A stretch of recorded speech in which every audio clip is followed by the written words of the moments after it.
Spoke with Charu Lata Hogg, a research fellow and Sri Lankan expert at Chatham House. I started by asking her what her worst fears were for the coming days, with thousands of civilians still trapped by the fighting. Well, it essentially depends on the modus operandi of the LTTE. You know, pushed to the corner at the last minute, they may engage in a sort of virtual carnage of the civilians.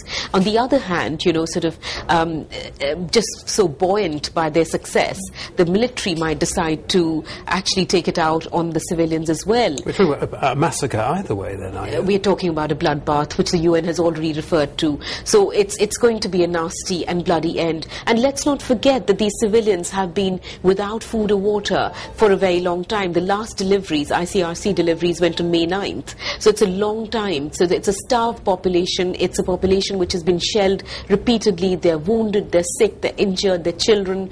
So we're talking about a very desperate and deplorable situation. We're talking here about the immediate end, but is this the end of the LTTE? Absolutely not. You know, as has been proved throughout the last phase of this conflict, every time there's been a military success, it's been followed by some sort of a suicide attack or a bombing, either in eastern Sri Lanka or even in capital Colombo.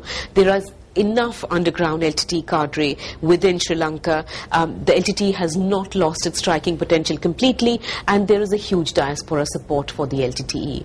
Are there any political solutions, any blueprints for political solutions, any sort of devolution on the horizon?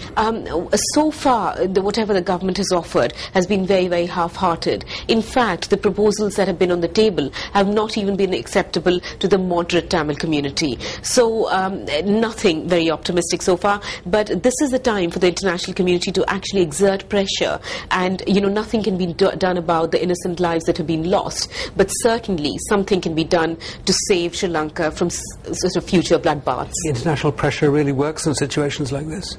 It could do. You know, let's not forget that Sri Lanka, its economy is in dire straits because of it has been a war economy. It is waiting for an IMF bailout. Otherwise, it has foreign reserves just to last a month. So the international community has leverages of donor aid, of financial aid, of military support, of ideological support. You know, no country can live in isolation. So in that sense, there are things that the international community can do.